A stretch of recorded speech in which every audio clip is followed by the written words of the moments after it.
Welcome to another edition of Strange New Pod. I'm your Fleet Admiral and host, Julian Brown, alongside my co-host, Captain MC Frodis, and we are staring down the barrel of a Klingon D7 cruiser as we get to interview New York Times bestselling author James Swallow about his new Strange New Worlds novel, Toward the Night, which was freaking fantastic, and we cannot wait to talk to you about it. James, welcome back. I said this off mic to you. It's been 4 years since we last talked. We talked Dark Veil, which was also incredible. How are you? Good, thank you. It's been a while, yeah. But I'm really happy to be back. Thank you for having me on the show, and I've had such a great time working on Toward the Night. I'm really excited to talk about it. Awesome, as are we. I'm going to start with a question that I don't like to generally ask when we do these kind of interviews because I feel like they get very generic in my opinion. But I feel like for this one, it's just very warranted.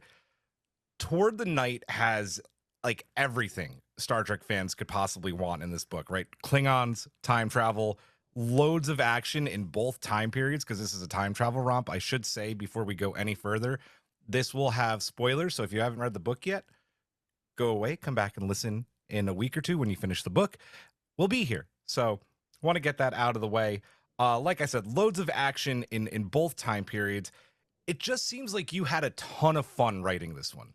Oh yeah, absolutely. I mean, I think that Strange New Worlds has definitely for me kind of recaptured or just reignited some of the original love of what brought me into Star Trek. I mean, I'm a TOS classic Trek boy, right? That's my first fandom. Not just my first Star Trek fandom, but my first fandom of any kind. So I have a lot of love for that sort of like, the kind of the brightly colored action adventure, two-fisted, out there in space doing cool stuff, and it's a bit fun, it's a bit crazy, and I think that Strange New Worlds has really gone back to that well and reinvigorated and reinvented it right for a 2020s audience.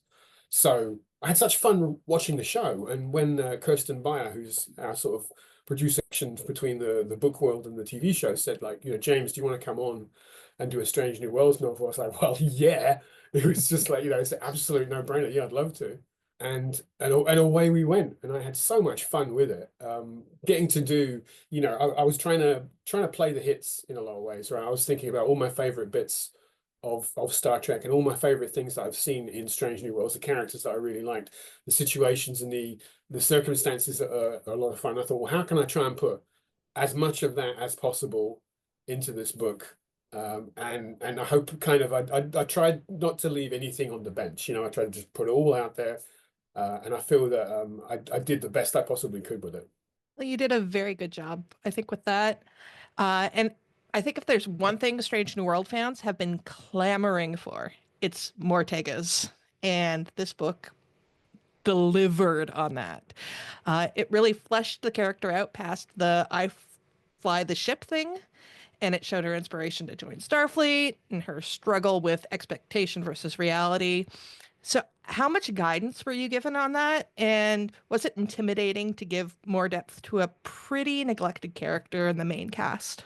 Well, that's a very interesting question, and that ties into stuff that you're going to see in season 3. Because when we Ooh. were working on this story originally, the concept was for my book and Una McCormack's one, Asylum, which came out just recently.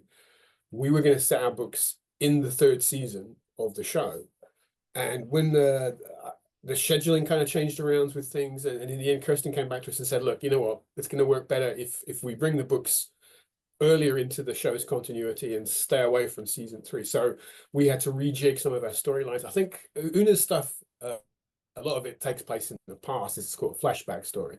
So it wasn't too difficult for her. And I had deliberately written mine to be very self-contained because I've had this sort of experience before where stuff gets moved around. And I thought, okay, if I could try and make sure that it's something that's very portable, I could just pop it out, stick it in a different location if I needed to. So that was my intention with that story.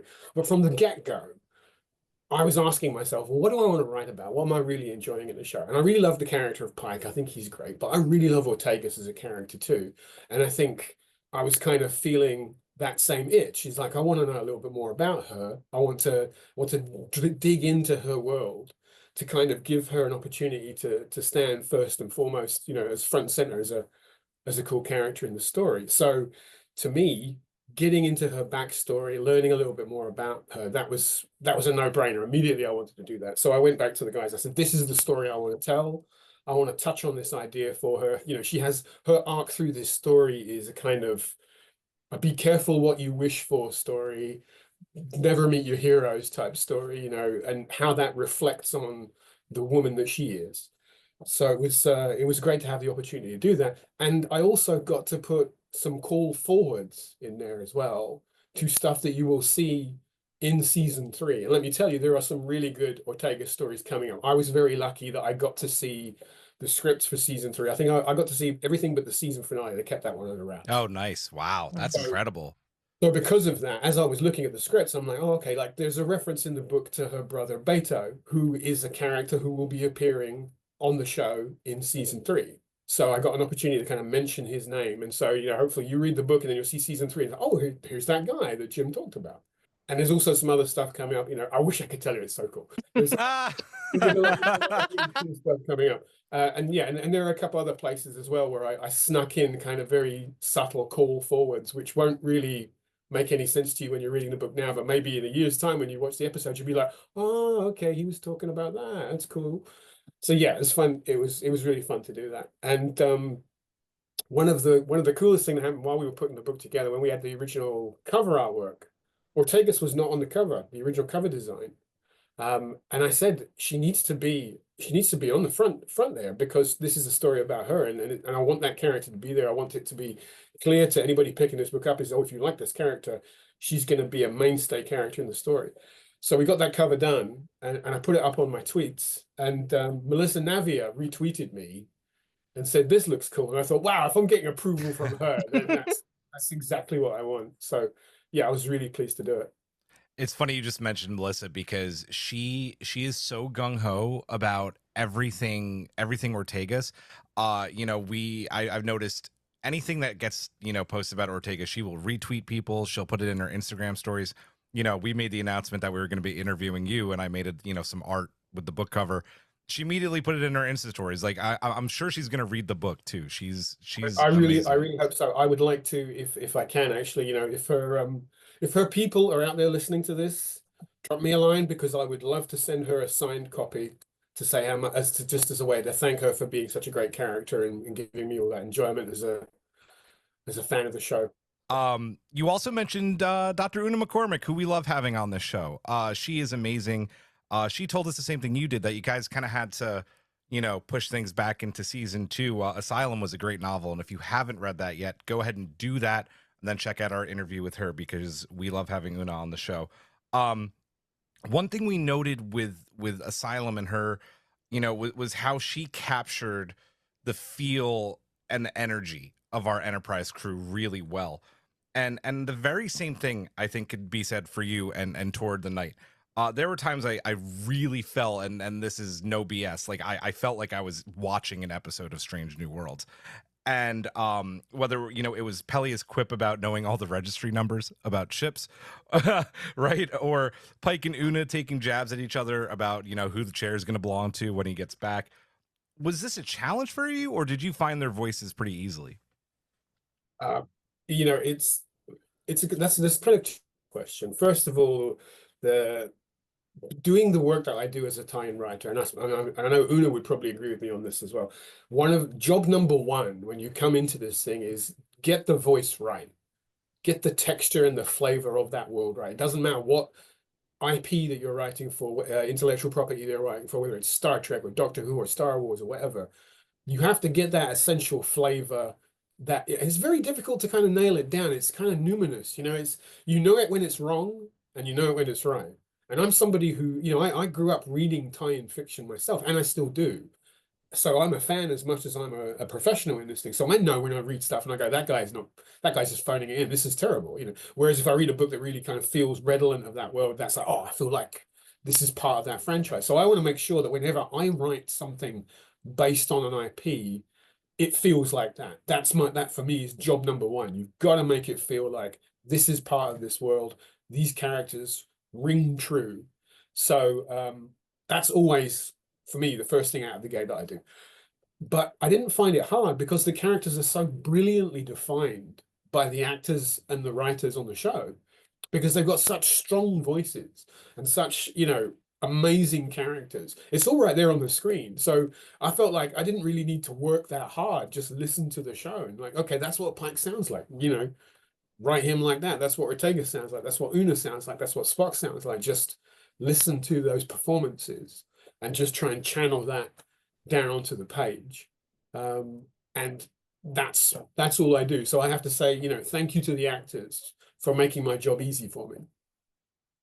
Well, I definitely agree with you on the knowing when it's wrong and when it's right, and this was definitely right. So it's interesting that you mentioned how that this book was supposed to be a season 3 book, because there does seem to be a lot of storyline mentions of stuff from season 2, particularly interpersonal relationships. There's Spock and Chapel stuff, La'an with stuff with the alternate Kirk, Pike and Batel, and Benga's trauma from the Klingon War. So how do you decide what to focus on from stuff from the show and what should maybe just get a cursory mention or not get mentioned at all? Well, all of that stuff obviously is bubbling away in the back of my head with these characters. And I try to mention it when it feels sort of germane to the story. It's like, okay, if I'm talking about, say, M'Benga's relationship with the Klingons, well, we've got a Klingon antagonist in this story. So how do I take that piece of his character and make it support the story that I'm trying to tell? And in this narrative, what happens is, rather than being a doctor in this story, Una is confronted with this Klingon warrior, and she goes to M'Benga and she says, "You're a Klingon war veteran. You fought this person. I don't need doctor. I need the soldier. I need the man you used to be. I need your skills. I need everything you know about this person. I want you to come and stand next to me, be my almost like my first officer, my number one for this duration of this story, because you have the knowledge that will allow me to beat this person and save our friends and save our ship." And so that's taking a piece of his character background that's been established on the show and saying, okay, I'm going to use that to inform the story I'm telling right now, and kind of make it so that those two things cycle together, so that the book supports the character from the show and the character from the show supports the narrative of the book.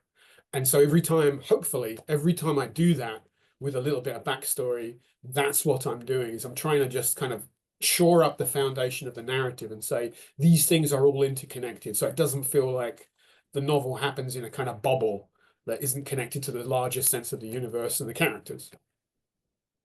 I just want to follow up on that. I'm having trouble remembering the name of the episode. I know it's episode 8 of Strange New World season 2, but M'Benga's episode, where he does the Butcher of Jagal, that whole storyline. Did you like go back heavily and watch that? Because it felt so like M'Benga felt so just I like locked in to Commander Bren and the way that she it was a really cool study of M'Benga, in my opinion.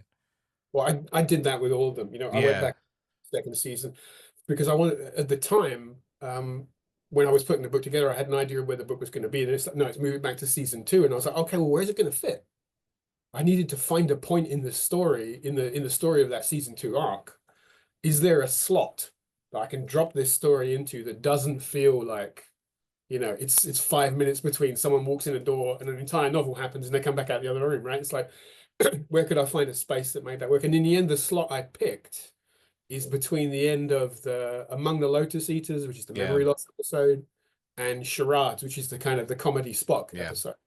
Oh yeah, so that episode hadn't happened yet, but still, I mean, Una knows that he served in the war, so so chronologically, you're right. So the events of that episode haven't actually occurred at that point, but all of that knowledge is there, and all that stuff is going on in the background.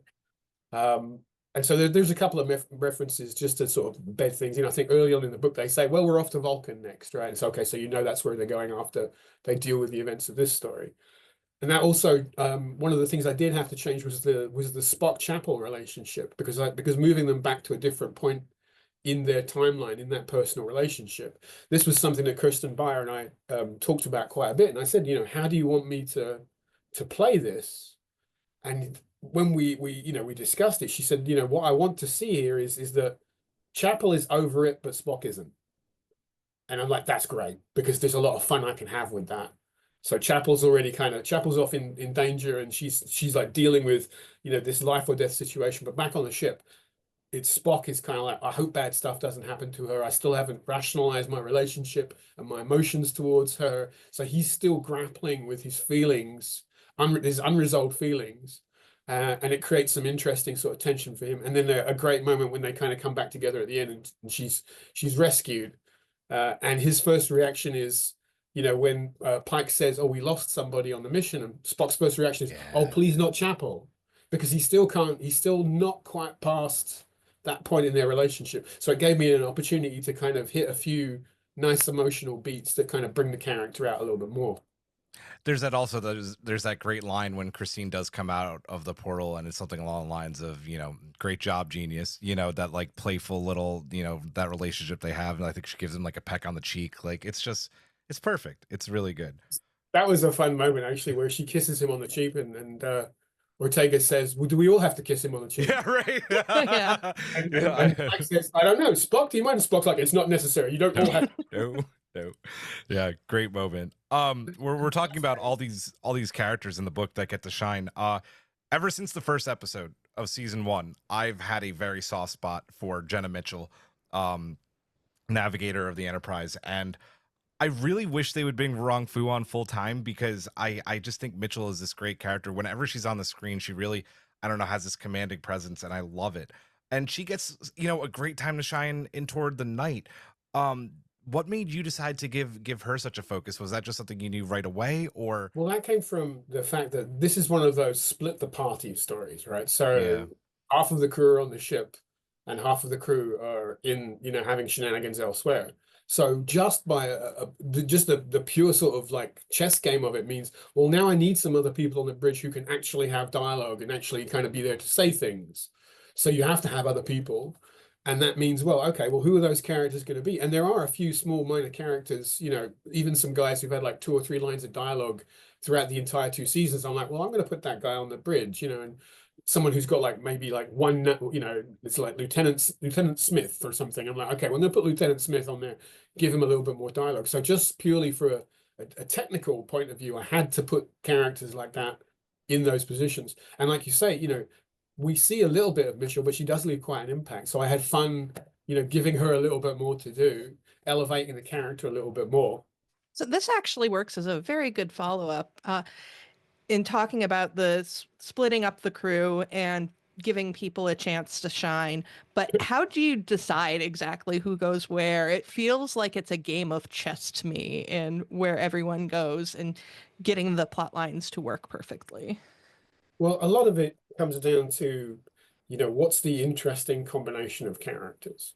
Is a lot of the times you'll see the same characters in the same sort of relationship. So maybe, you see Pike and Una doing the captain first officer kind of thing. And that's, and that's fun, but we've seen that a lot. So it's interesting to go, well, let's break that up a little bit. Let's pair up characters who maybe don't get to pair up very often. So I'm pairing up Una and Mabenga in that captain first officer role. And it's characters we know, but you're seeing a slightly different spin on it. I'm putting Pike and Ortegas in a sort of almost in a captain first officer role in this story, because Ortegas leads a lot of the action in the same way that Una does when they're doing the shipboard action. So and I'm breaking up the Spock Chapel relationship and having them sort of like be, a distance apart. All of those things for me, I'm studying the characters going, well, what can I do that's a bit different that will allow me to kind of open those characters out a little bit, show you something different, show you a different relationship, or show you more of a relationship that we haven't seen a lot of. I really liked the dynamic with, because you don't see, you do see it in the finale of season 2, but not really much after that. But that Pike and Ortegas do have that kind of like playful, relationship. Like they jab each other about how they have like, funny lines that they say to each other all the time. So I really liked that pairing a lot. And Chapel being down there was a bit of a wild card, because you don't see Pike and Chapel interact that much so far in 2 seasons. So that was pretty nice as well.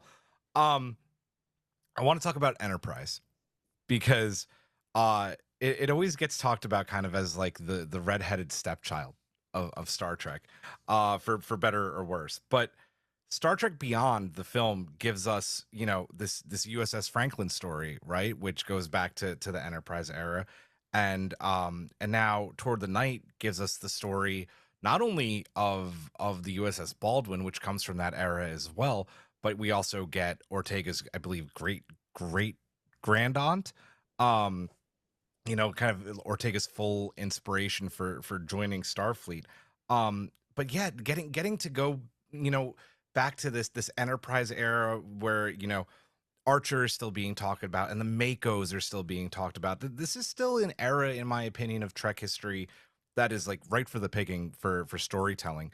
Um, how was it for you to multitask both writing a Strange New Worlds era book and then also, you know, trying to get that enterprise flavor in there a little bit as well? Well, I agree with you 100% about Enterprise. I mean, it's funny you say it's the redheaded stepchild. I remember when that used to be Voyager, was the show that Yeah, everybody, yeah. when I'd be like, I always felt like Enterprise never fulfilled its potential. And I think there's some great episodes in there. And I do love that era because to me, it's redolent of that kind of the right stuff kind of thing of, the sort of on the edge at the beginning of things. And I love all that sort of, I'm a big aviation and space technology nerd. And I love the kind of that era, the jet age, space age era of just the first steps into space. And that Enterprise feels like the Star Trek equivalent of that. Dayton Ward and I have talked about this. We have this idea of writing like a novel, like The Right Stuff, about the history of that era. We've talked about how much we love that sort of NASA punk level of technology, right? So when I realized, oh, this is going to work as a time travel novel, I'm like, well, I want to do that. I want to go back to that era and talk about characters who are not, it's not Archer and it's not the NX-01 Enterprise, it's not those people.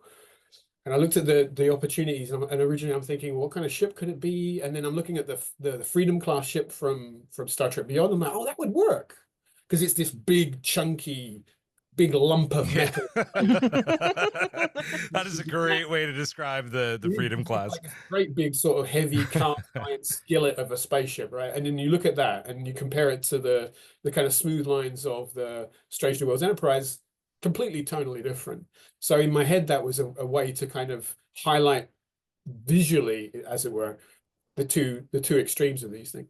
And it's a different era of Starfleet. So it's fun to put characters from those two eras into the same environment because although they're both Starfleet and they both follow the same sort of moral codes and they're both the same kind of people, they're also very different people because their attitudes, 100 years of difference between the two of them, their versions of Starfleet are not the same.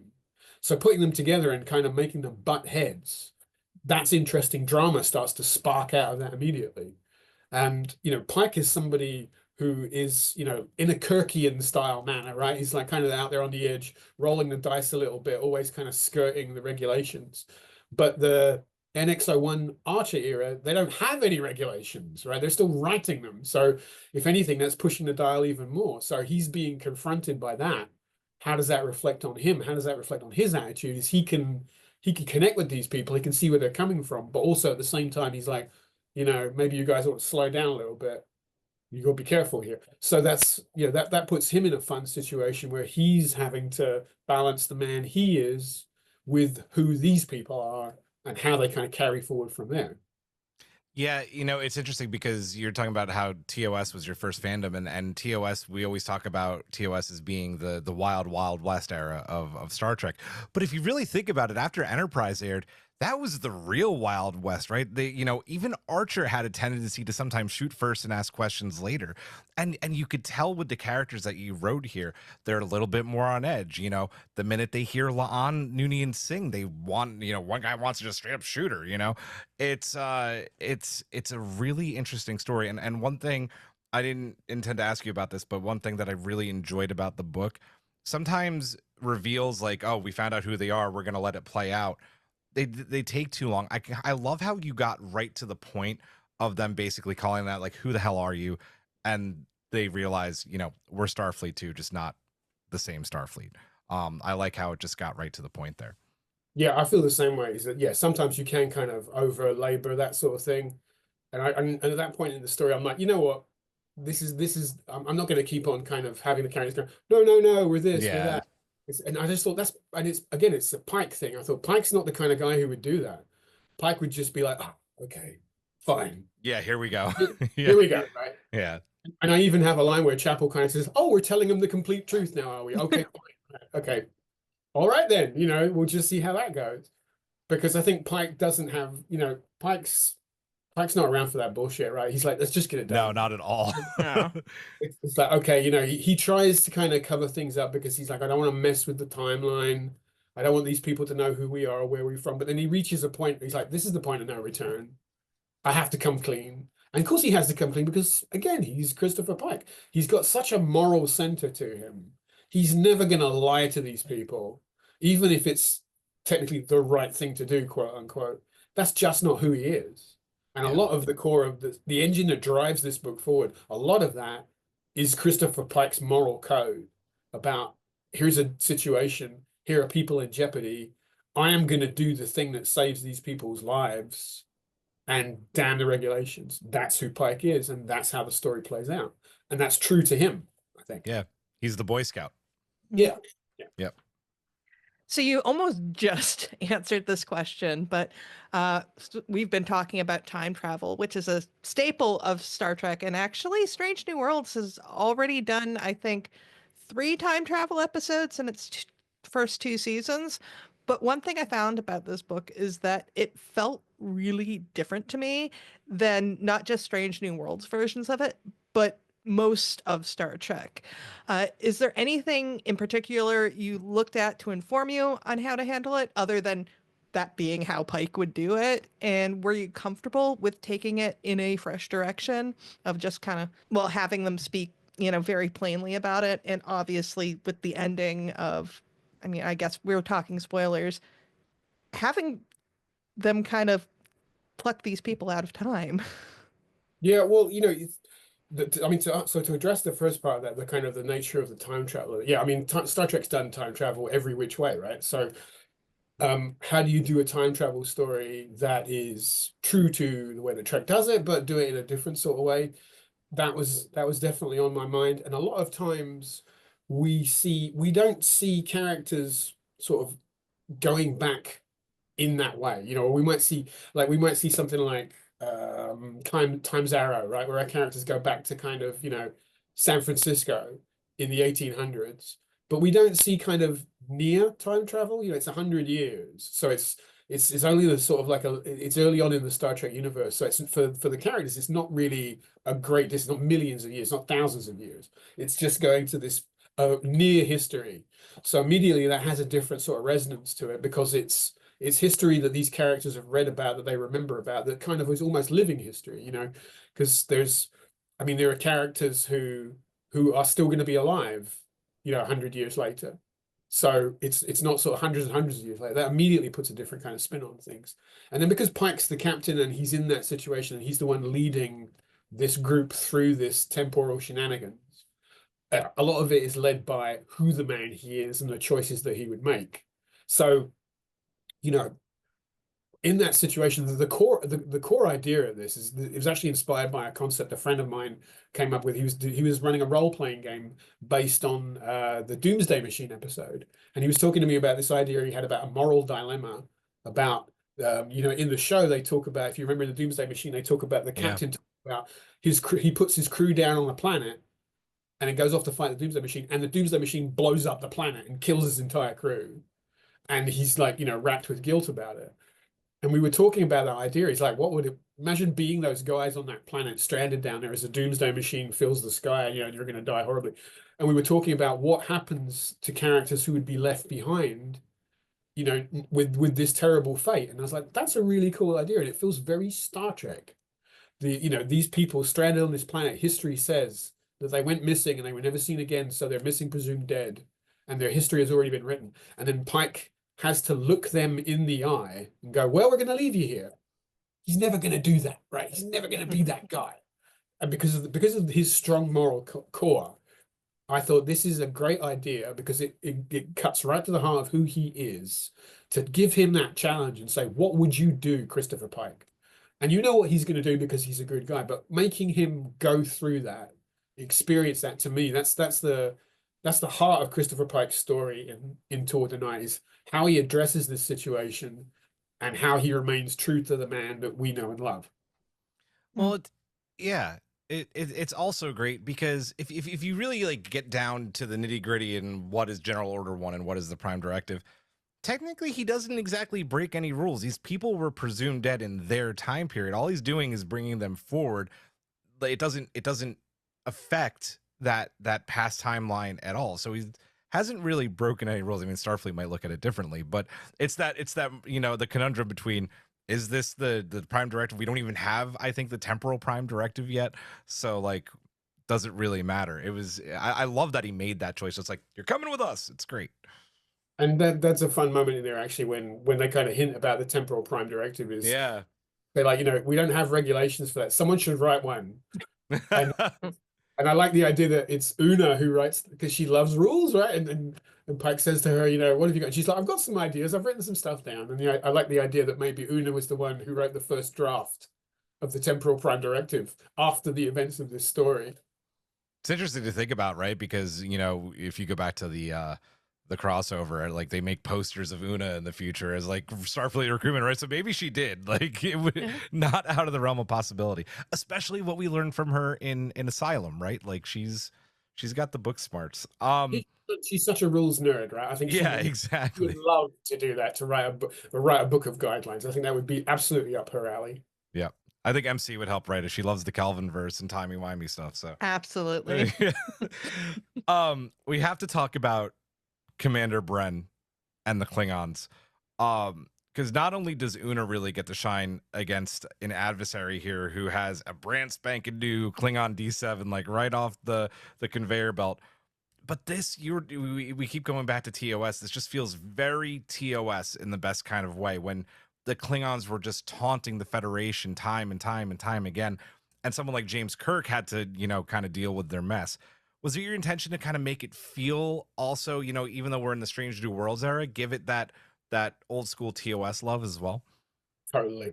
Bren is very much in that sort of mold of those characters. If you think of like Kor Kang and Koloth, right? Yep, exactly what I was thinking. Trinity of TOS Klingon characters.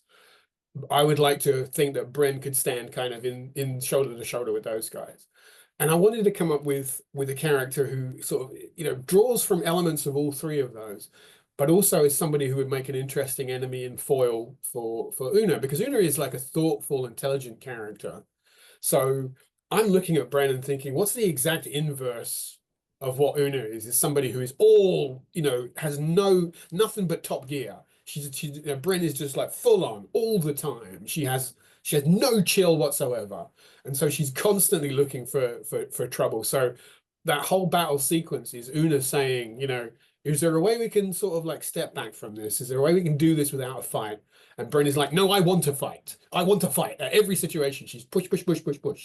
She's trying to find a way to goad her into combat, because that's all she wants, is just to kind of, start popping off guns and shooting stuff and blowing things up. And Una's not giving her what she wants. And that's immediately creates sparks flying between these two characters.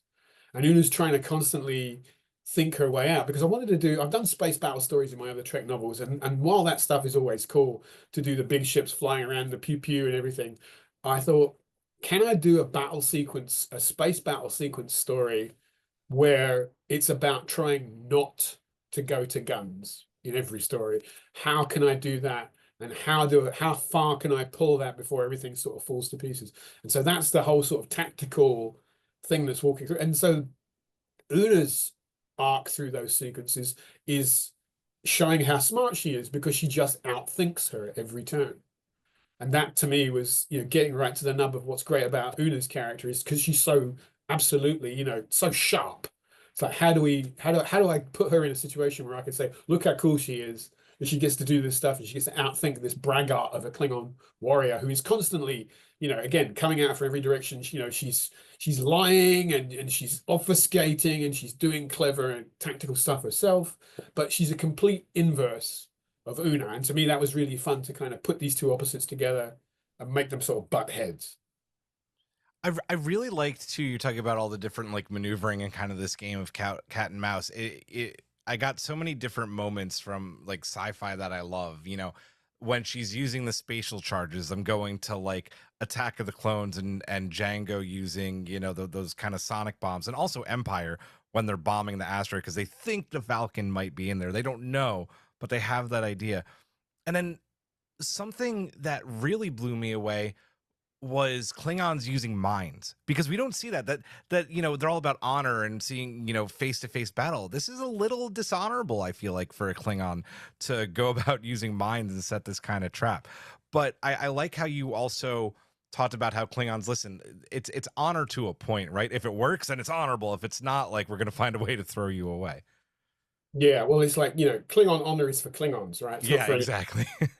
And you know, and Bren's very much of the kind of like, you know, whatever works. I'll worry about the honor stuff later. You know, that's kind of her attitude towards these things. And I mean, that sequence with the mines, that's very much inspired by the old war movie, Run Silent, Run Deep, which Oh, okay. again, also something that inspired the Enterprise Reliant battle scene in Wrath of Khan. So kind of like calling back to that, the idea of the kind of depth charges coming down through the water and the ship hiding, you know, that was very much supposed to be that kind of submarine warfare sort Yeah. of story. Very cool.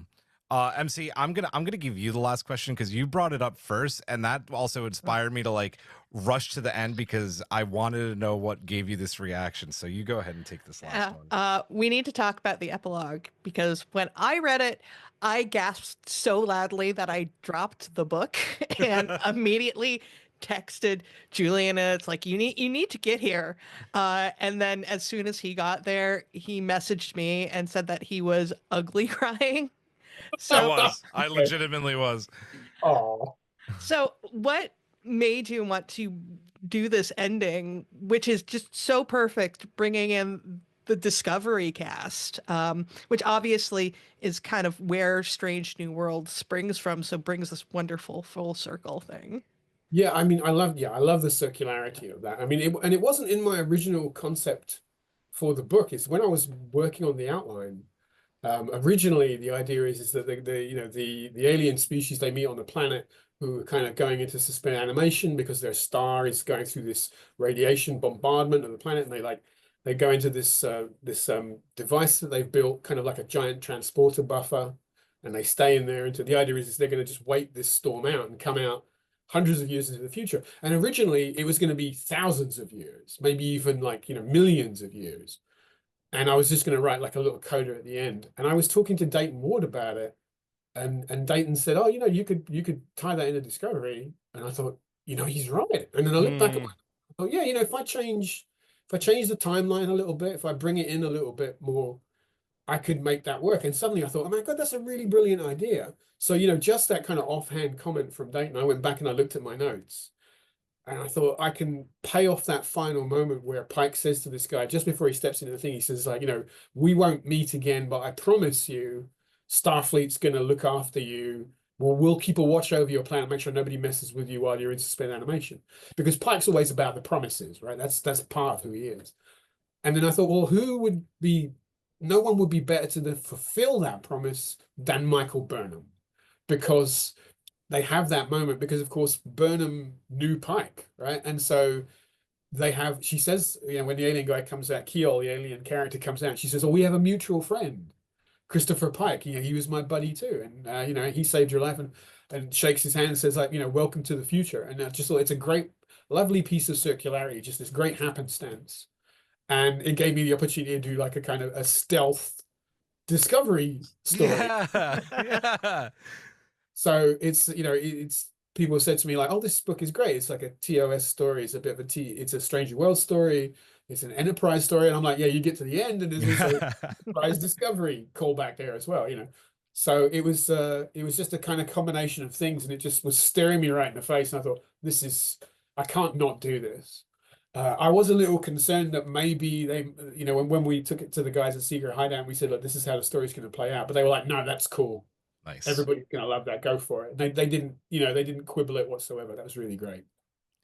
I especially loved just thinking about what you just mentioned after I read this epilogue, that Pike gave them this equipment and then made sure that Starfleet for almost 1,000 years kept that equipment up to date and made it possible for them to be able to restart their civilization. We've been talking about how Christopher Pike is that Boy Scout, and this is kind of that, like, the epitome of that. And then, of all people, for it to be Michael and Stamets, and it was beautiful. Like it's giving me goosebumps just talking about it right now, because it was just the most beautiful finish this book could have possibly had, and so unexpected. I adored it. Yeah, that's what I think. But once I realized that people were this is the kind of end credits, post credits stinger in this novel. Yeah. And once I had that idea, I thought, oh, people are going to love this because it will be unexpected. Because you're reading a Strange New Worlds novel, you're not expecting to see far future discovery, and so getting the opportunity to put that in there was really great. I think the book wouldn't have been as strong an ending if I hadn't been able to do that moment. Yeah. Well, everybody needs to get out and read it right now. Star Trek Strange New Worlds Toward the Night by James Swallow, available now at your favorite book retailer. Please go to a local bookshop and pick it up if you can. Always support local bookshops. James, it has been an absolute pleasure to talk to you about this one. Want to see, do you have anything coming up that you could share? Where can people find you? What's going on? Well, unfortunately, everything I'm working on right now is all super top secret. I have to sign all these non-disclosure agreements, so I can't talk about it. Yep. I'm working on some video game projects, and I'm doing some new standalone thriller stuff. If you're interested in me and my work, the best place to come is jswallow.com, my website.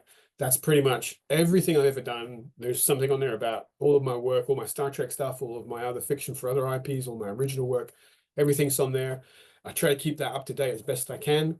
There's also a sign up there for my Readers Club newsletter, and you can find me on Twitter and Mastodon, and what's the other one? Blue Sky. Blue Sky. All those socials there. So yeah, if anybody has any other questions about the stuff, about the books, feel free to just drop me a line on the socials. I'm always happy to answer them if I can. Wonderful. I am going to surprise you with one final question before we go, because this episode is going to air after our Strange New World Season 3 wants and don't wants. And I know you've gotten to read the scripts, so you can't give us spoilers, but what is one thing that you are looking forward to people seeing in Strange New World Season 3, or one thing that you want from the season? You can't ask me that. Okay, sidebar here for a second. One of the crazy things about getting to see the scripts when they're being put together is people online talking about stuff that's happening, and people saying, "Oh, I heard from a friend, my uncle who works at Nintendo, right? Stuff." It's that kind of thing. And people say, "I've heard they're doing an episode about this," and I'm reading the script going, "Nope, you just made that up. That's not true." Or a trailer will come up, or they'll say like, "Oh, this actor has been cast," and you get 20 people go, "I think it's this," and there's one guy in that list of 20 who's got it exactly right. And you're like, "Oh, that guy in about 6 months' time will be like, I totally called it," and everybody else will be like completely wrong. So I can't. I know. It's hard for me to answer that, because I mean, you guys have seen the Season 3 trailer, right? Yeah. You know how a lot of people were kicking off about the fact that there appears to be a holodeck. Yeah. The episode is really good, and I've got to say, I remember reading that script and going, "What?" And at the end, I'm like, "Oh, this is so good. People are going to love this so much when they see it." There's, stuff about the character that Rhys Darby is playing is going to blow people away. That is really, really cool. There's so much good stuff coming up. I've got to say but the thing I'm really excited about is there's a really good Ortegas episode that I absolutely can't wait to see. And I think that's going to be really, really cool. Well, that is good enough of an answer for that I think we can get. So I appreciate that. James, it has been an absolute pleasure talking to you. Thank you so much for coming on. Hopefully it's not 4 years between the next time we chat again. I hope not. Star Trek books have slowed down a little bit, so we aren't producing as many as we used to. But thank you for having me on. This has been a really great chat, and yeah, I do hope I can do it again. Yeah, absolutely. Well, again, Toward the Night available now. That is going to do it for this one. So for James, for MC, for Strange New Pod, we will see you live next Thursday, 9:30 p.m. Eastern Time, as always. So live long and prosper. Majram, sarcastic Vulcan salute, and good night.